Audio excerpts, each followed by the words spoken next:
All right, what's up, y'all? It's Will here with Schedule Fly, and excited to have Dave Lorenz on the phone. Dave's down in Charleston, South Carolina, outside of Charleston, Sullivan's Island, Mex One Coastal Cantina. They've got 3 locations, and we were just talking about how down there on Sullivan's Island in Isle of Palms, you can't get out there unless you're a resident from 7 a.m. to 7 p.m.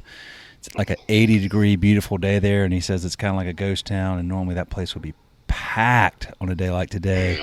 And then you guys are doing to-go and delivery in the evening. So, Dave, first, man, thanks for doing this. Thanks for joining. Yeah, absolutely. Thanks for having me on.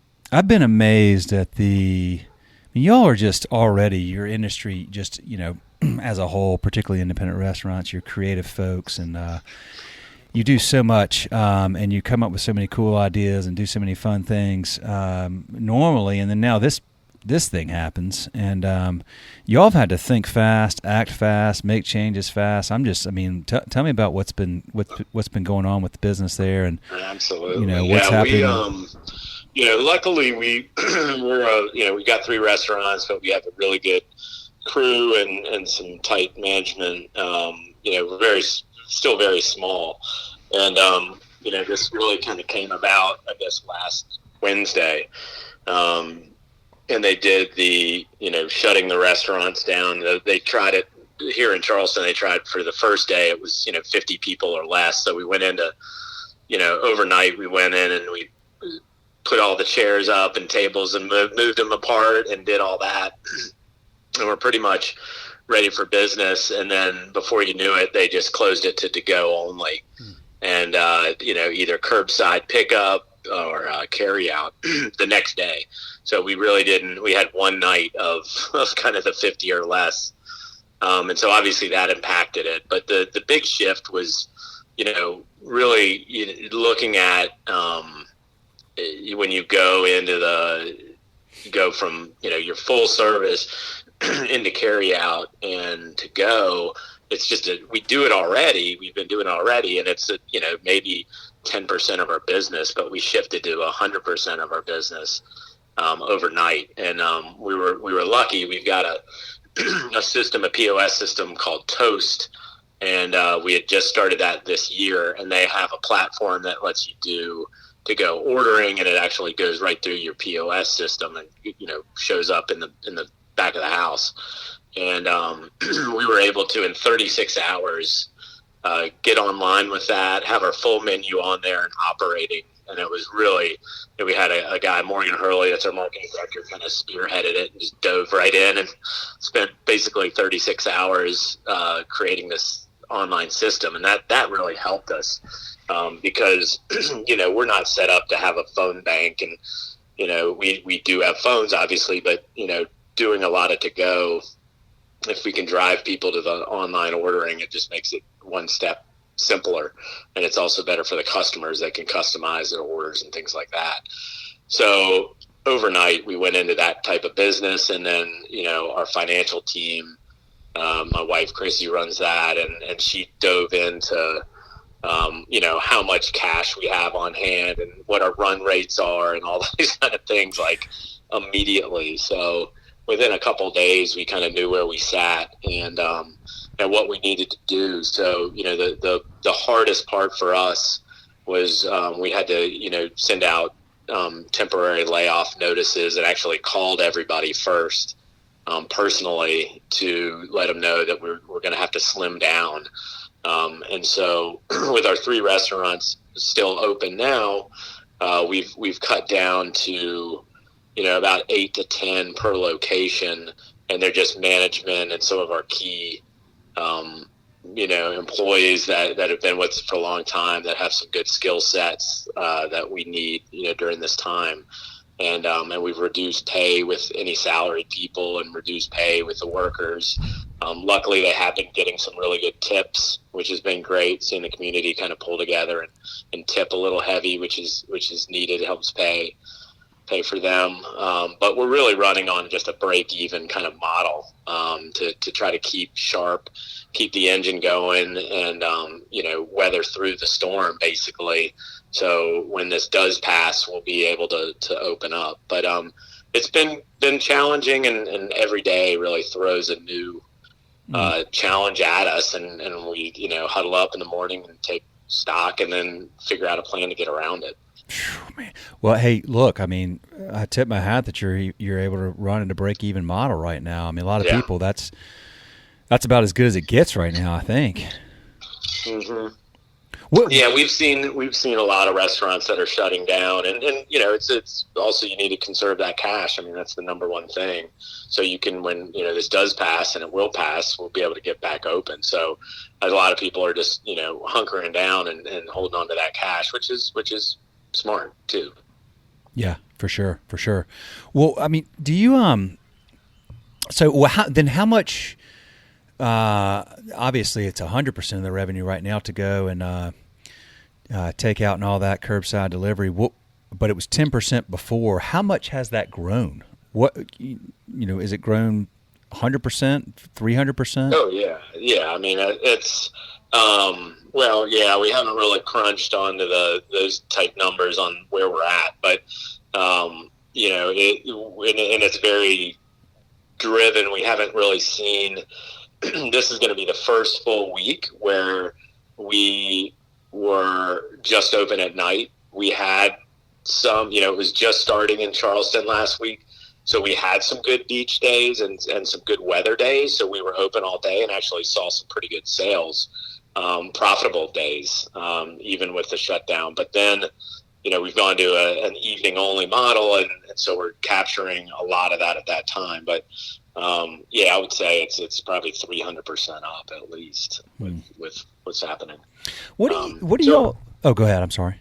It's okay. Go ahead. What do y'all think about? And I think this is probably going to vary in different parts of the country, and probably not impact y'all nearly as much as you might see in New York. But I'm curious what this whole, when we get back to this and everybody gets back out and we kind of go back to business, and do you have a sense of have y'all thought about how long it's going to take people to feel comfortable just, because we've been so damn isolated for so long, just being around other people and, not being 6 feet away from people and all that stuff?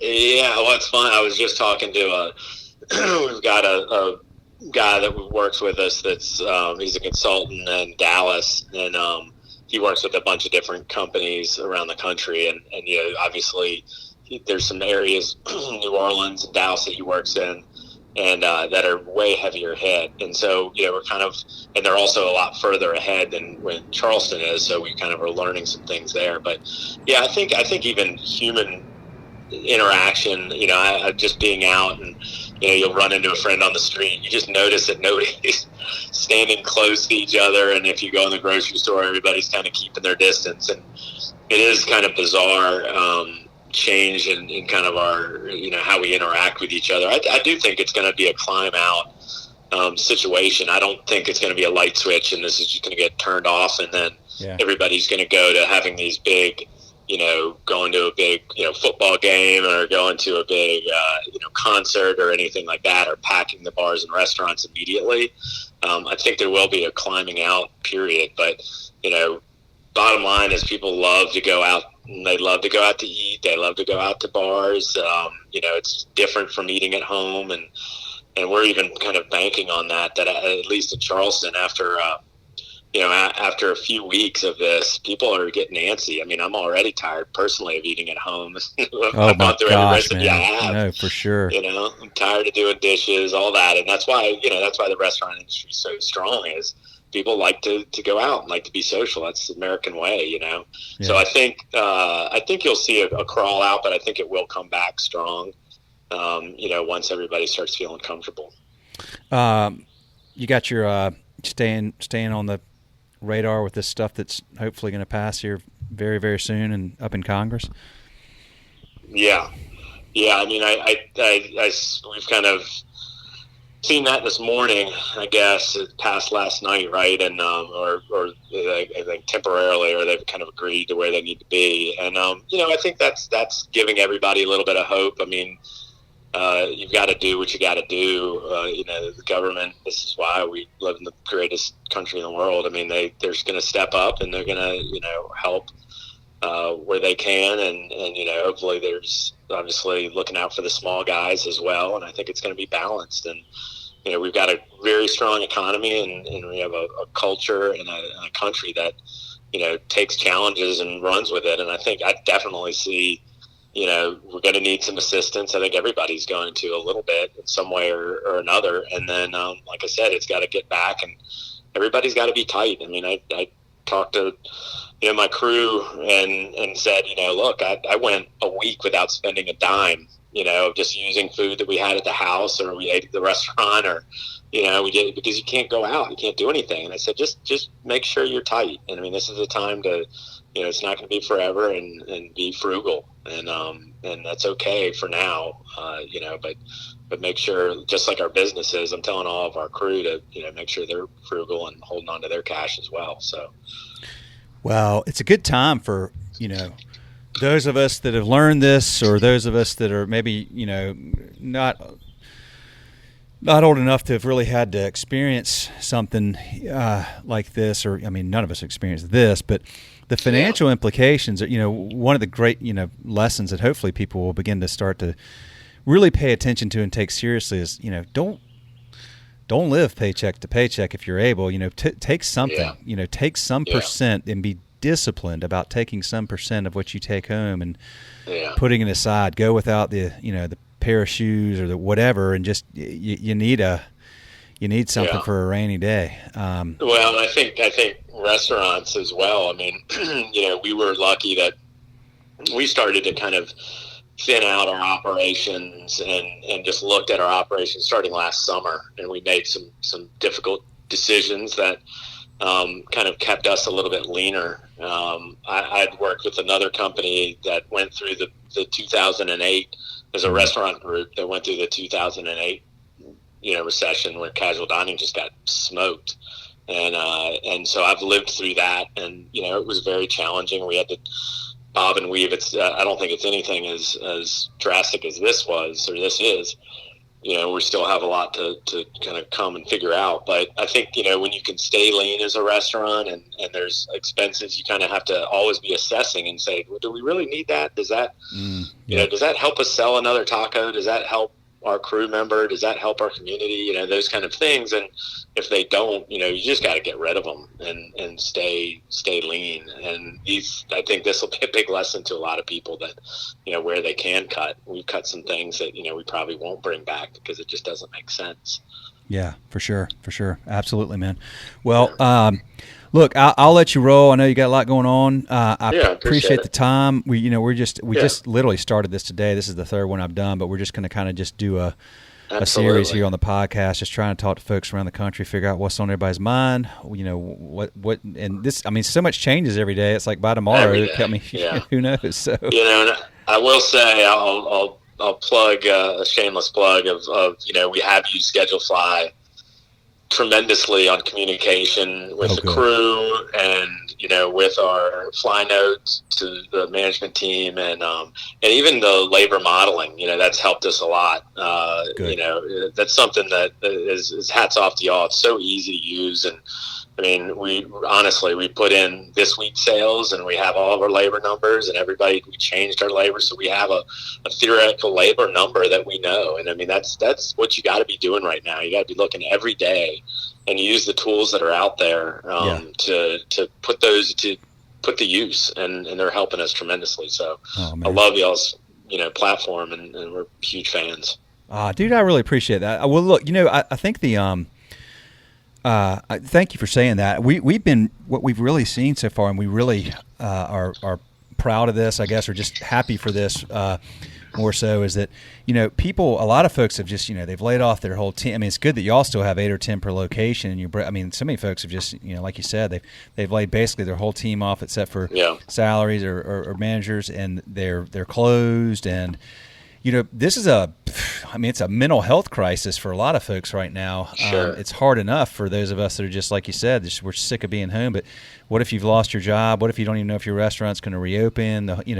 So we really want people to use. I hope that the use of the message wall, the broadcasts, emails, and texts is a place to kind of keep people dialed in, keep people like virtually connected, because now you need it more than ever for dang sure. Yeah, I'll tell you a funny thing that we're doing is, with the toilet paper shortage that is just baffling. The distributors, U.S. Foods, our distributor has plenty of it, so we bought a couple big cases of it, and any employee that has worked for us or has been temporarily laid off or anything has access to a couple free rolls. So we're going to be sending that out on Schedule Fly. There you go. If hey, y'all man. need any TP, come. We've stocked up for y'all, so don't go to the grocery store. So it's we're doing what we can, man. Doing what we can. If we can help people desperate for toilet paper, man, I'll take it. I'll take it. Well, Dave, thanks, man. And, if anything I can do, anytime, man, you know where I'm at. Hey, man, I appreciate it. Yeah, appreciate everything you do for us in the industry as well. So thanks a lot. We'll stay in touch. All right, man. See you. Bye, bud. Later.